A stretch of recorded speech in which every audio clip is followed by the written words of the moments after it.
This is Chris. I'm Debbie, and this is the Earn and Invest podcast.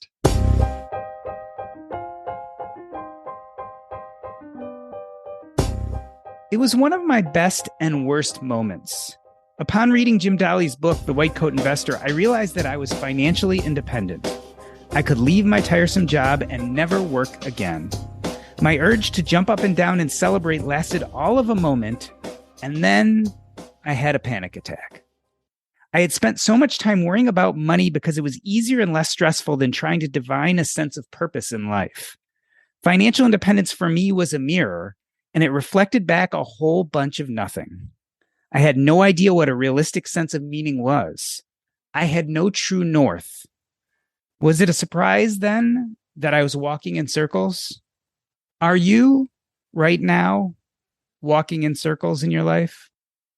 Chris and Debbie Emick are co-hosts of the Go Bucket Yourself podcast, where they, along with their guests, share tales that will inspire you to leap from your ho-hum everyday life into a more purpose-filled and adventurous one. Chris and Debbie, welcome to Earn and Invest. Chris, let's start with you. It sounds like you guys had the perfect lives, right? You had kids, you had each other, there were even dogs, you had good paychecks. What were you missing that led you on this initial journey? What I was missing was that sense of adventure. Like I had felt, my mind had told me that life was good. I had accomplished and was accomplishing all of the things that every person that I knew, every mentor that I had, I marked in the successful category, the successful camp. I was achieving those things, or I had achieved those things. So I was ticking off the boxes. And as a type A person, I like to tick off boxes. But each box ticked began to feel less and less meaningful. And I started to become more aware of other people that were living lives that maybe I had not called successful before, but looked very either fun or exciting, or just like when I'm a grandparent, like I would love to tell this story to my grandkids someday. That sounded a lot more fun than maybe the 8 to 5 that I was living. I had found a lot of meaning and purpose in my job, but I was starting to become a little more irritated. And then once I discovered there is a path out of this, that irritation just would not let me sink back to what I was currently doing. Debbie, were you and Chris in sync on this idea, or did one of you get there faster than the other? Yeah, that's interesting. I think that I arrived at this place of realizing I didn't have like my own inner truth and a sense of agency that came from that based on this life that we had built. And because of health reasons, I think I sort of began to arrive there a little bit sooner, right? And because of Chris's job, honestly, I could leave my job due to those health reasons, which just helped me begin to do like the deeper work of this purpose that you alluded to in your story in the beginning, perhaps a little bit before him and before he arrived at a place where he felt that he also needed to take back his sense of agency over his life. Debbie, talk about the role of fear, because there's nothing like a health problem to make you get over your fear of accomplishing things, right? Because I think fear is a big thing that holds us back. Did this health problem really kind of make you change your ideas about what you were fearful and not fearful to do? Yeah, that's an interesting question. So I think when health issues first arrive, at least for me, there is an overwhelming sense of fear because there is an overwhelming sense of unknown. And you're also told all of the most fearful things that can come of you, your body, because of this, right? And so I think, to be completely honest, in the beginning, there was just so much fear that perhaps there was like a lack of movement or a lack of action.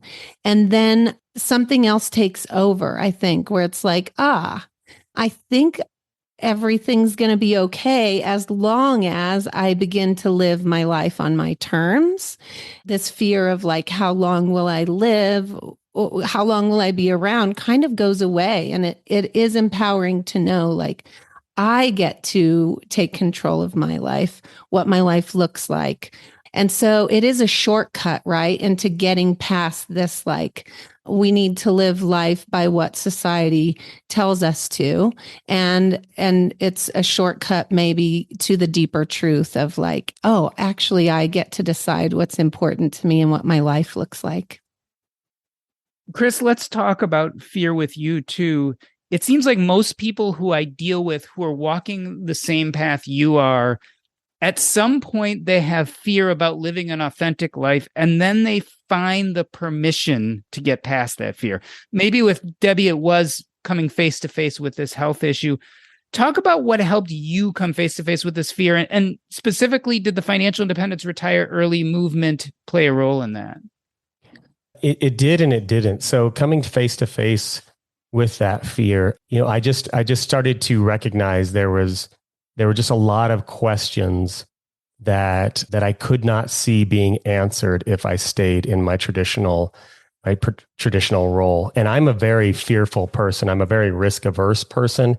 I like to take the safe and steady approach. And that's probably how we got to a place where we had a pretty good financial footing well into our 20s and 30s, to where it was not too much of a pivot to learn how to just bring in the investing piece through real estate, and primarily through real estate that helped us to get to the retire early piece. So yeah, I think it was just this yearning for something different that I just could not see. Like when I looked, and this may sound a little crass, but when I looked at the people that had been at this job for so many years, or I looked at people in just traditional employment that I was familiar with, I saw a lot of people that I didn't really feel like either had that level of authenticity that I wanted. They didn't have those answers of like, what are you passionate about? Or what would you do if, what would you do? Fill in the blank type questions. Their answers seemed very dry. And it's like, I didn't want that. I didn't want to die not being able to answer those questions of why, what did living mean to me, or who was the authentic Chris, that I was put on this earth, to be, whether you feel like that in a spiritual way, or whether you feel like that in just a way of I'm a human animal, going about my business. And so I'm not sure if I tagged onto that. Yeah. I mean, just to maybe tease out that idea of fear a little bit, I think that what happens is there's like this very strong desire to live a deeper life that's more authentically aligned, right? And then all these what ifs come. Like, what if we don't have enough cash flow? What if our houses sit vacant? What if we don't have enough in the stock market, or the stock market drops and we lose everything? And so I think, like, holding that up against my health issues, I just felt like maybe I had to confront those deepest what ifs earlier, right? Like, what if I die tomorrow? Well, that was a question I had to answer. And so it made, for me, all those other what ifs seem a little bit like, I don't know, I'll go get a job as a barista, no big deal. Whereas I think, Chris, you still had those what ifs and acted in spite of them. It was like the what ifs were there, the fear was there, and you took steps toward building the life you wanted to anyway, knowing that the fear was there, but you allowed it to be there, and you just kept taking small action. Yeah, the fear was my constant companion. Thankfully, I'd read some books that taught me a little bit about how to handle with fear, how to understand fear, and how to compartmentalize the fear, and not just let the fear voice be the dominant voice. Like, there was one book I read where it was almost like, picture yourself on a road trip. Fear is always going to be in the car, but you never put them up front. You never let them touch the radio dials. You never let them touch the steering wheels. You sure as hell don't let them touch the gas or the brake. They're just in the back. They're going to let you know that you probably should make a left here, or they're going to try to guide you from time to time. So fear was that constant companion. And I just learned to somehow befriend that fear and understand that a little bit better. And that helped in some cases, but it still gets the best of me, 3 years into surviving, without a W-2 job. It still will show up one day where it's just like, everything's going to, go bad today. Like, today's the day where everyone that said that that this was a dumb idea, which no one ever actually said that to my face. But that's the fear voice speaking, is people are going to like laugh at you or make fun of you, or they're going to think, what kind of father, what kind of husband, what kind of this type of person would do these irresponsible things, like leave a good job and leave a steady paycheck and a pension and all that kind of thing. Chris, how much does money solve some of those fears and the what ifs? I mean, a lot of us came to the financial independence movement because we wanted to feel like we could accumulate enough money so that we wouldn't have things like fear anymore. Does that solve your problems? Does the money take care of the fears? Oh, I'm sorry to spoil this, but no, and unfortunately it doesn't. And I thought that was purely like I had built a life around a high value of money and I just equated money with worth, and not just in a net worth type of proposition, but in like a self-worth type of way. So I just assumed more was better. And there will be certain benchmarks, like $1 million. Like there's no way anyone with $1 million could ever have a problem. Like life will just be amazing. And then one day I had a 7-figure net worth, and holy crap, I still had problems. I tried to, and I still will. Debbie will help me catch this from time to time. I still try to solve problems with money, or thinking that more money will be the answer. I now know that is not the truth. And I just have a lot of years of maybe not bad habits, but a lot of years of believing that money was the answer to almost all problems. Maybe not every single problem, but man, 99 out of 100 of them could be solved with money, is how I used to believe. Debbie, help me understand then, like, what is the role of personal finance and financial independence? Clearly, it's not solving all our problems. Clearly, it's not reducing our fears to a great extent. On the other hand, all of us would tell you, you need to understand how to invest. You need to understand how to make passive income. Like, these are a big part of your platform. And yet what we're saying right now is they weren't solving the problems. What role do we think this kind of financial independence does play? What does it do for us?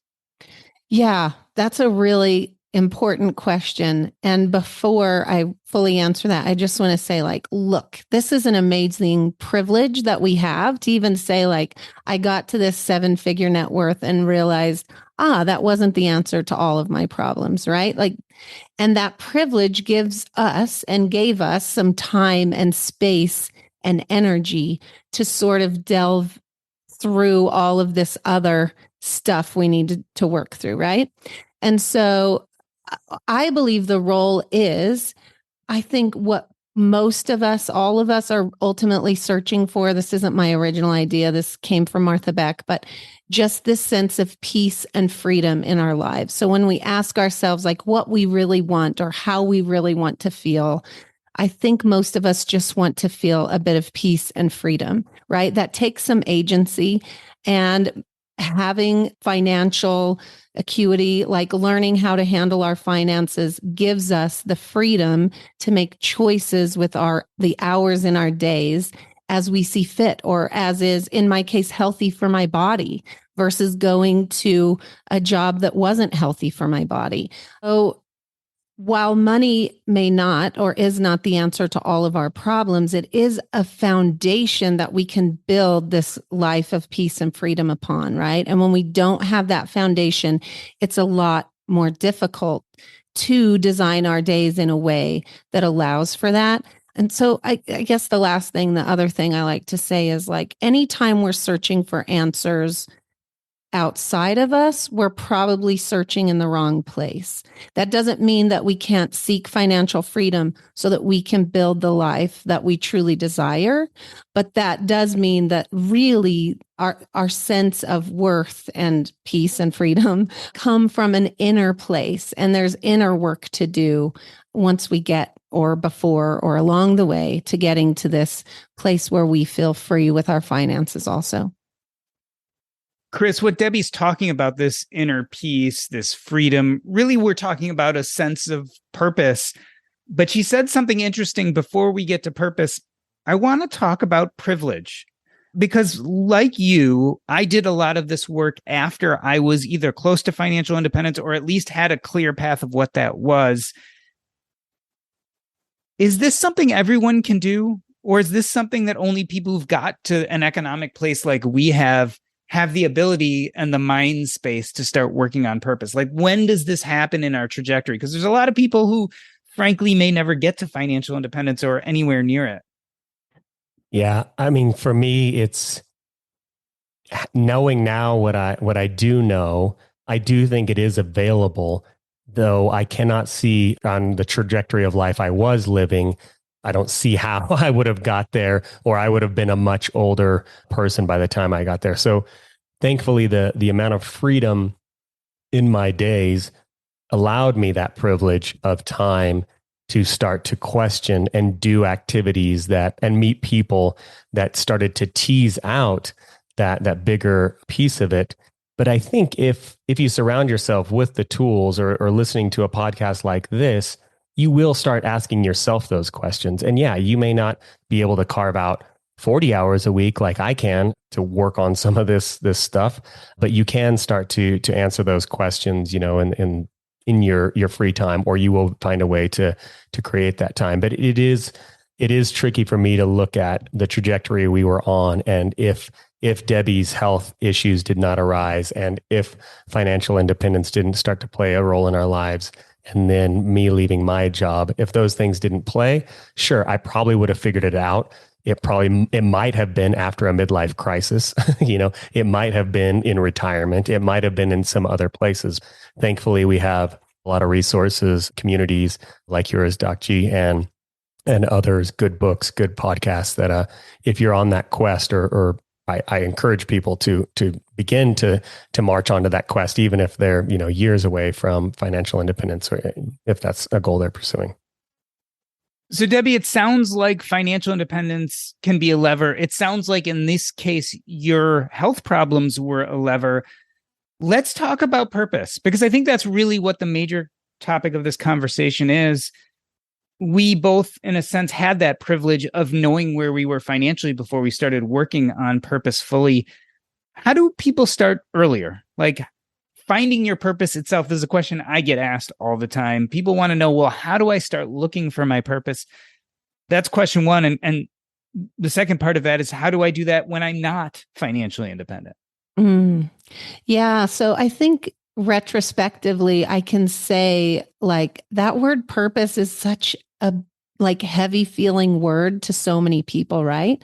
That it's almost like I want to throw that word out the window and just say, what are you curious about? And just hold it that lightly and that loosely. And with whatever time and resources and energy you have, could you possibly question that curiosity, tease it out a little bit, and just make little steps toward those curiosities that you have?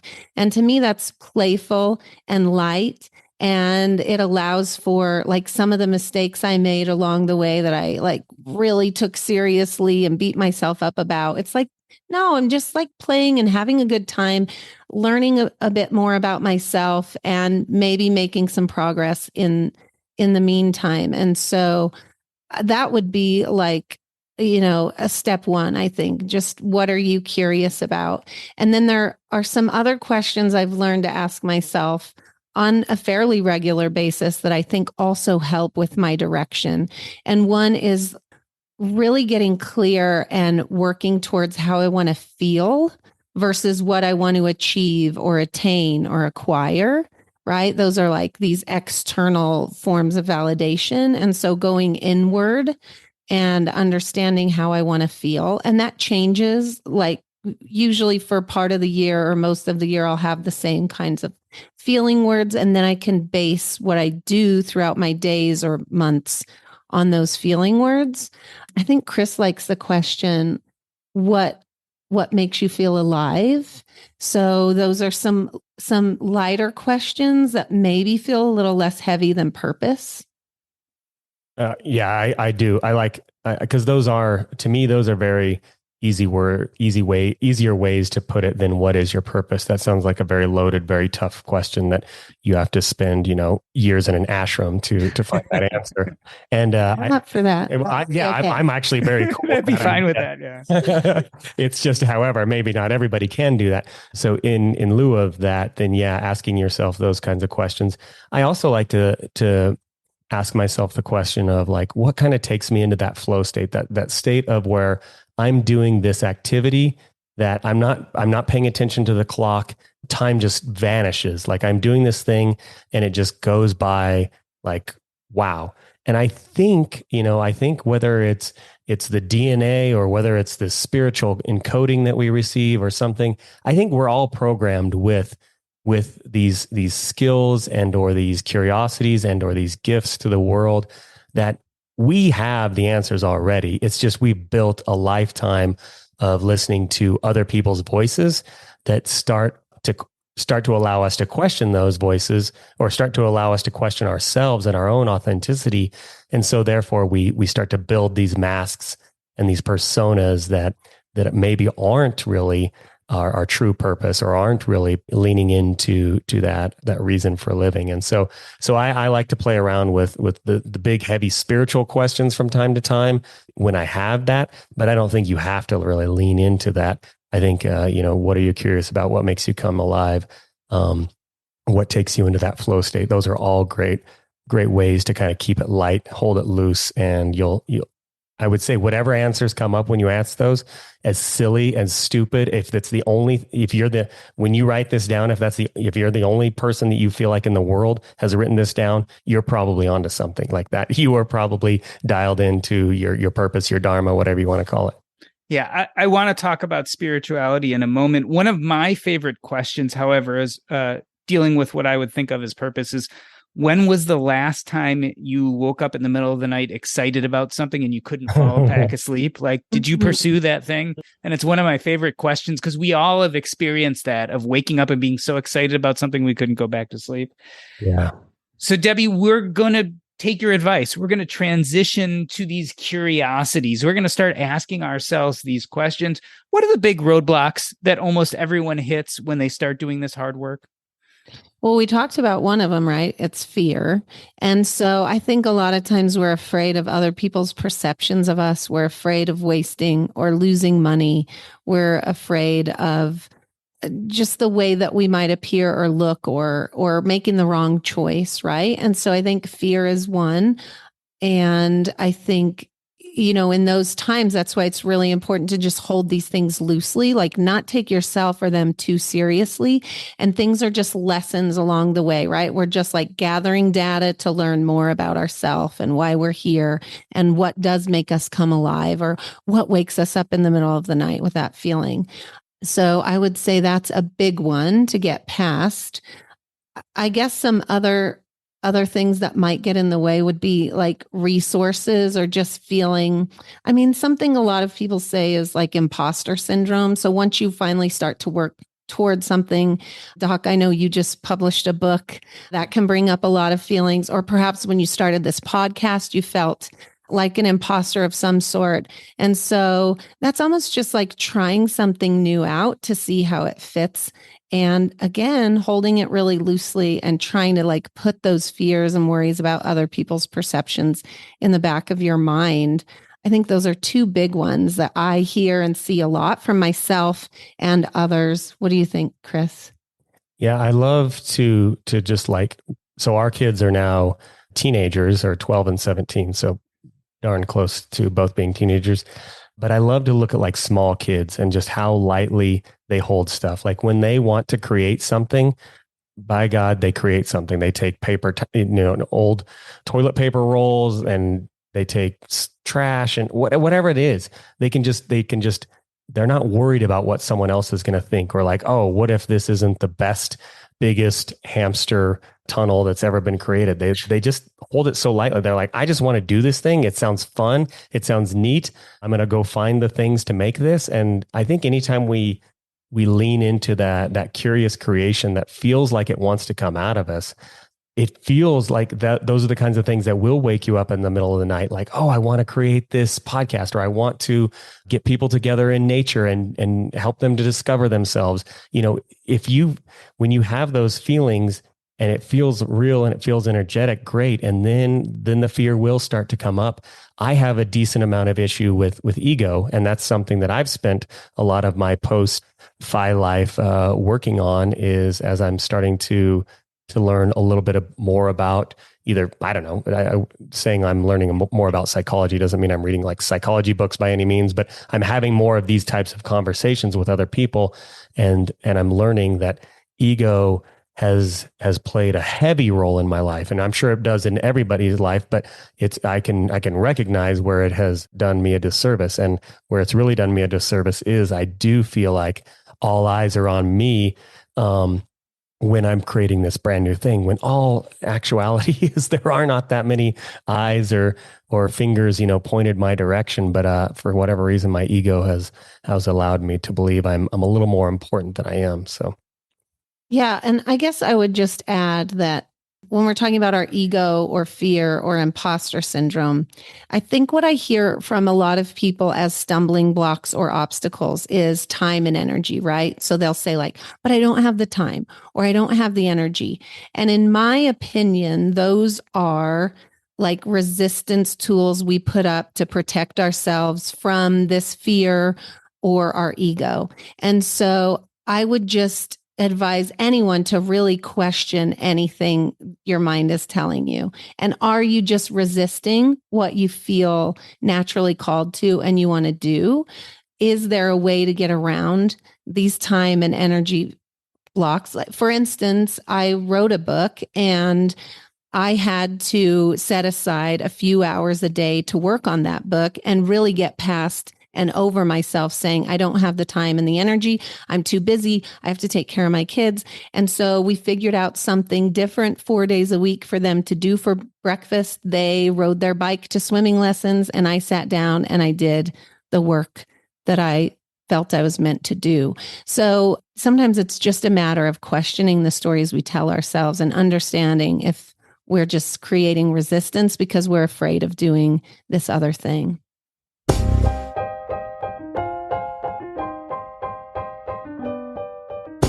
We are talking to Chris and Debbie Emick, who are the co-hosts of the Go Bucket Yourself podcast, and we are discussing living an authentic life. We're going to take a short break. I am Doc G, and this is the Earn and Invest podcast.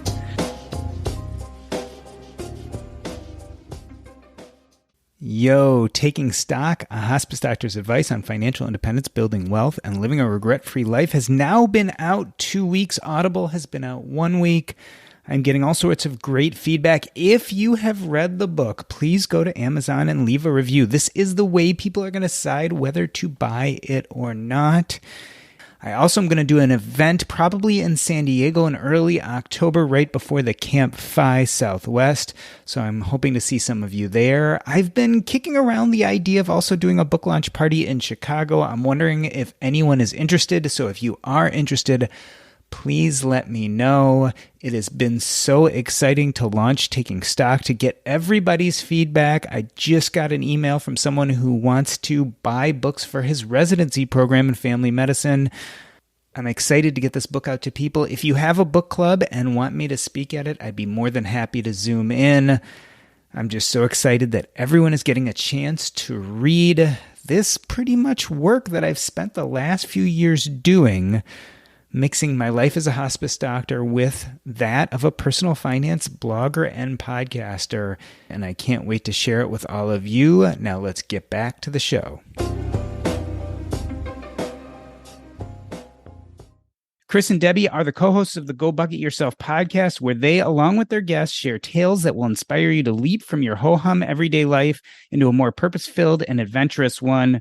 Chris, let's talk about that adventurous life. You guys reference often in your brand this idea of wild self. Tell me what that is and how it relates to being authentic.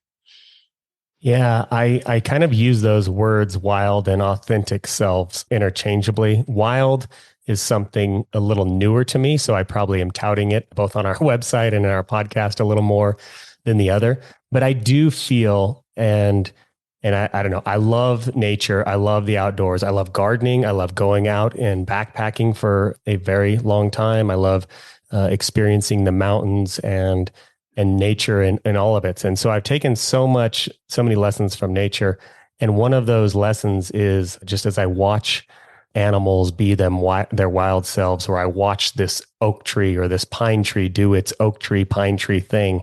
I'm inspired by them because I'm like, they're not trying to be anyone else. They know exactly what they're here to do, and they go do it. And so I think it's just a lesson that I've taken, and I'm trying to toy with that and mold that a little bit to help others to maybe become more in touch with their wild selves, or their natural self, or their authentic self. Because I think, again, fear, ego, stories we've been told either by our parents or by our peer groups or whatever of who we are, those can start to jade our opinion of that, and have us losing touch with that wild self. And I think when we lose touch with that authentic, that wild self, I think we start to feel that dis-ease, which sometimes leads to disease, like in Debbie's situation. And I think there's a whole bunch of wonderful, magical things that I've tapped into, and I've seen other people tap into when they're able to really discover who they are, at their wild nature. Debbie, let's talk about some of those magical things. On your website, you guys quote John O'Donohue, who uses more ephemeral terms when talking about these things. In that quote, he talks about soul and the rhythm of the universe. This sounds a lot like spirituality to me. Talk to me about spirituality and kind of the role it plays in what we formerly were calling purpose. Yeah, that's a tough question. For me personally, I think probably for Chris too, like really getting clear about who I am and why I'm here requires going into solitude a little bit, like into stillness, and just sinking down into that like energetic feeling, which to me is spirituality, right? So when I'm not just like on my phone or have the TV on or buzzing from one appointment to the next or going busy, those things kind of take up so much space and energy that you can't hear like these deeper callings of your soul. And yeah, this feels really meta. So, and so I think for me, like going to solitude and stillness, which may be meditation or journaling or something adventurous like surfing, I've found just being near the water, I feel like I can really get in tune with that deeper wild self that I am. I can hear like the guidance of something much more spiritual, much less like pulled by what society or my little microculture here in my community is telling me I need to do or should do or have to do. And I can just get really clear about what my next steps are, what my curiosities are, right? What my path is. Just in spite of all of those other things and those pulls. Chris, as we have this discussion, I'm drawn back to the name of your platform. And there's a little bit of a dis-ease in my mind when I think about bucket lists. And I want to talk to you about this a little bit. And I'm thinking a lot about the spirituality we were just talking about. I think lots about purpose. I always have. It's part of my platform. It's part of my book. And a lot of people ask me about bucket lists. And I have nothing wrong with bucket lists, right? This idea that there are things we want to do and they're on a list and we can go out and accomplish them and tick them off. That's fine. And I think that can be part of our purpose.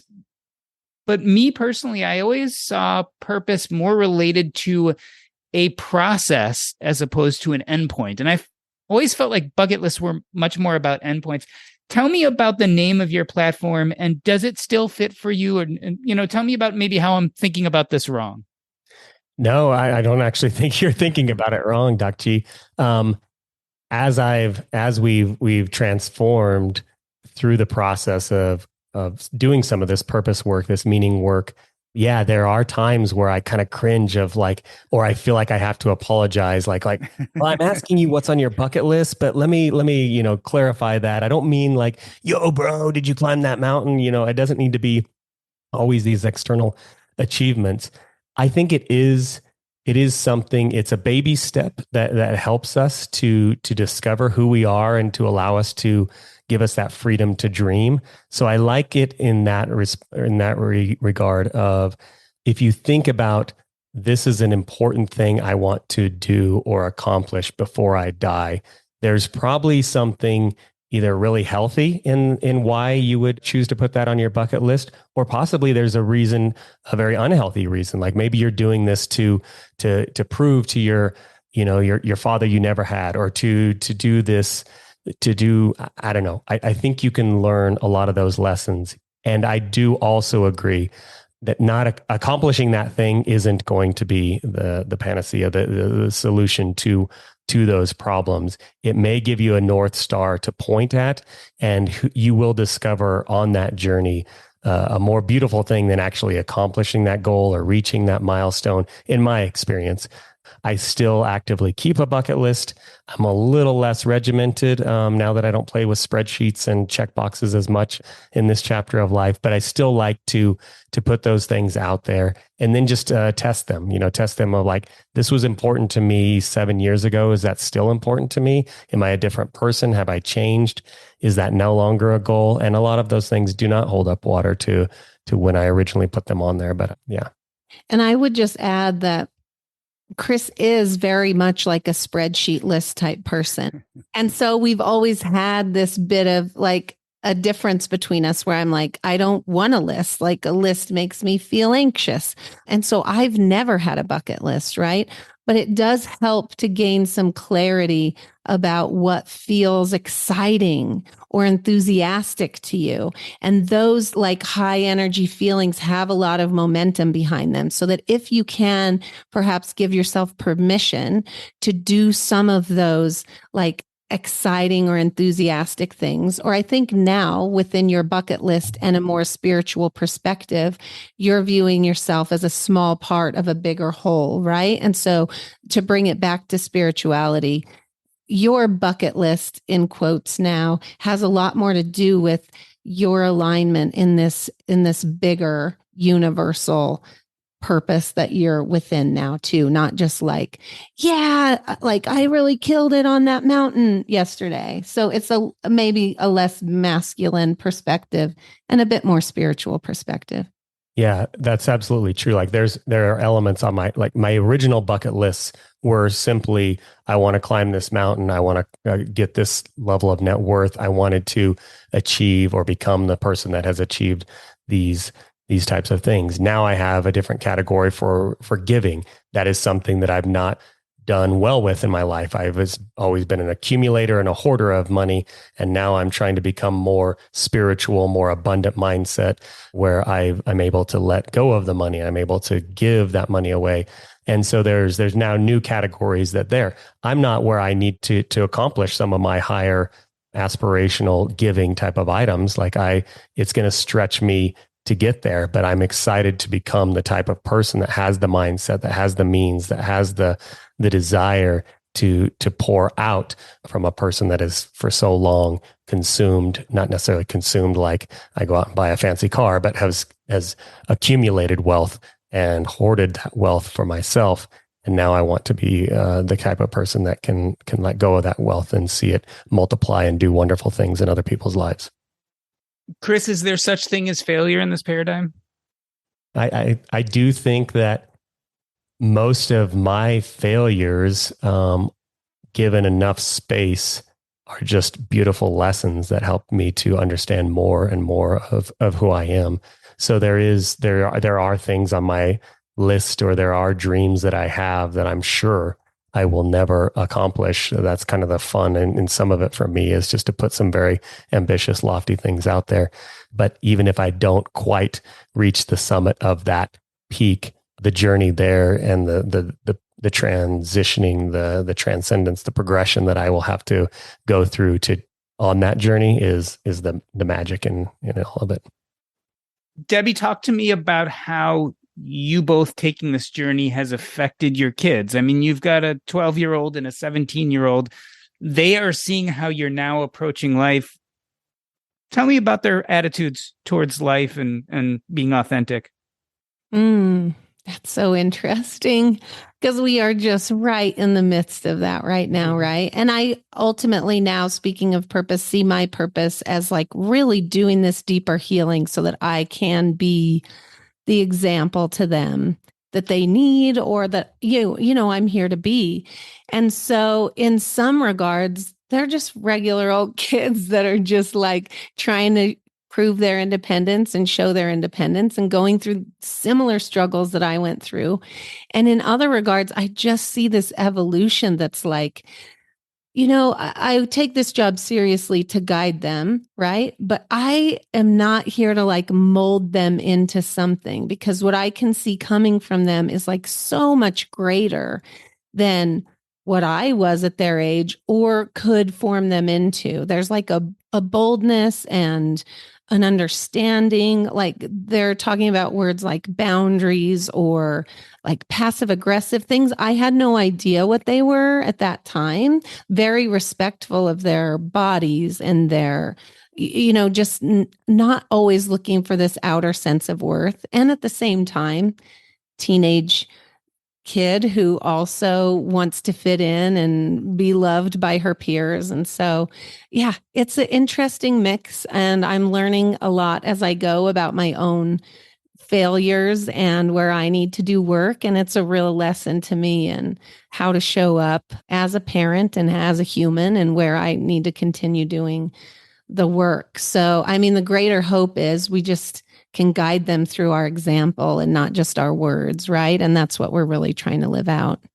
Chris, it almost comes full circle. I look at the work that I and you sound like you had to do to get back in touch with our authentic self and our sense of purpose.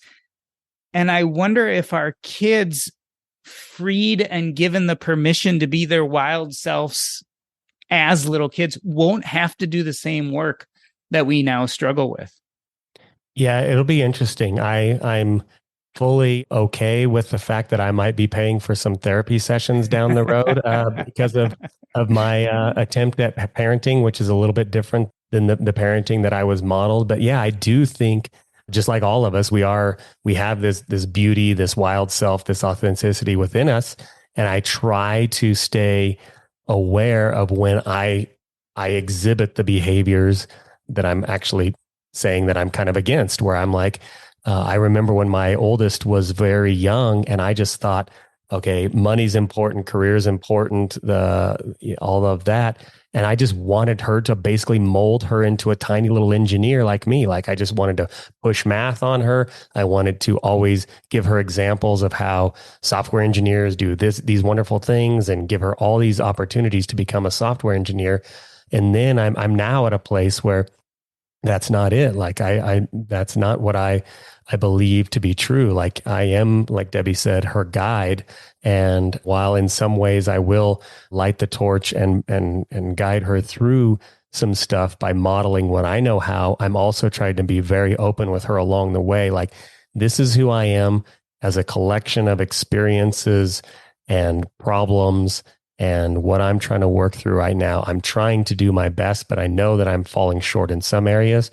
And I hope that you can take my guidance, knowing that as love, but you can also let go of anything that I hold important and let go and let that be just mine. And if that's not yours, then you just let it go and move past that. And so I'm excited to see this experiment, how this experiment plays out. Maybe it works out very similar to what we hope it does, but maybe it does not. And as you were saying, Doc G, it's kind of just like ultimate acceptance of their true nature and their wild selves. So for example, our youngest is homeschooled and she has so much time to just be curious and question and explore animals, which is her main curiosity and possibly one of her purposes here. And so I think we can see that play out, in time now with her, where she just has time and energy to explore things that she is curious about and energetic about, and see where that plays out, and just being really comfortable being themselves and true to themselves. So sounds like you're working through that with your son too. Most definitely. And I think I'm working through it with myself and with my kids and with our family in general. And I think, what I'm getting from this conversation is this is the work of our lives. We use these weighty terms like purpose. I use the terms identity and connections. But I think we also have the permission to talk about things that don't feel as weighty, like curiosity and our wild selves and authenticity, and asking those important questions whose answers can help guide us. Before I ask you how people can reach out to you if they want to learn more, let's talk about your platform. Two big things I want to just mention. One is the Go Bucket Yourself podcast, and the other is an upcoming retreat. Tell us a little bit about the Go Bucket Yourself podcast. Yeah. So the Go Bucket Yourself podcast was sort of an answer to this question of what Chris might step toward when he left his W-2 job. And it's been a real gift being able to talk to people, connect with people that we are personally interested in. And hopefully it helps the larger whole to hear those conversations as well. And we also work through some ideas, concepts, books, things we're fleshing out personally, individually, and as a couple. And we have some episodes where we talk about those kinds of things. So yeah, it's grown into something really fun and that we continue to learn from and also make fabulous connections with other people from. And you guys are planning a retreat, is that right?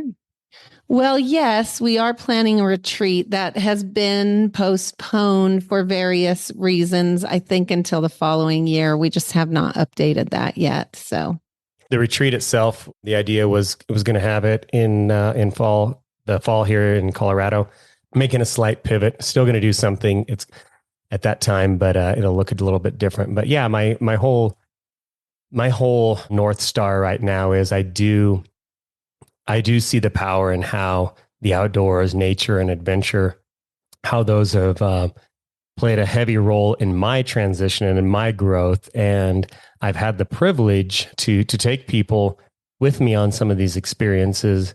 And I just see the wonderful things that have happened in those experiences. And so that's really kind of where we want to go with Go Bucket Yourself, is to continue to create those opportunities for people to get together in nature and really touch on, the main topics of like growth in some way, but combining that with the adventure and the peace and the freedom and everything. And so we've got some ideas. It's still very new to us. We're going to be playing around with that for a bit, but yeah, that's what we're going to be doing in the real life. Yeah. So the idea is an adventure retreat that may also have some luxury where people can get clear about their own guidance and design their life. And we talk about nature and adventure a lot because we find it to be almost like a meditative practice, right? When you're out in nature, you're observing nature, you're less worried about the past or the worries of the future, and you're just very present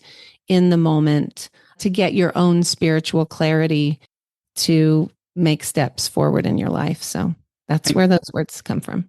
And Chris, if people want to reach out to you, want to get in touch with you, what's the best way for them to do that? Yeah, I'd say go to gobucketyourself.com. You can find the Go Bucket Yourself podcast on any of your players. And yeah, if you want to reach out to me directly, my Instagram is @bucketyourself. A guy that got his dog to stand on buckets has Go Bucket Yourself on the Instagram, unfortunately, but I'm just @bucketyourself. And I'm at imperfectprogress.me on Instagram. I'd love to have a chat with you if you want to chat with me. This has been the Earn and Invest podcast. On behalf of myself, Doc G, I'd like to thank Chris and Debbie Emick. That's a wrap.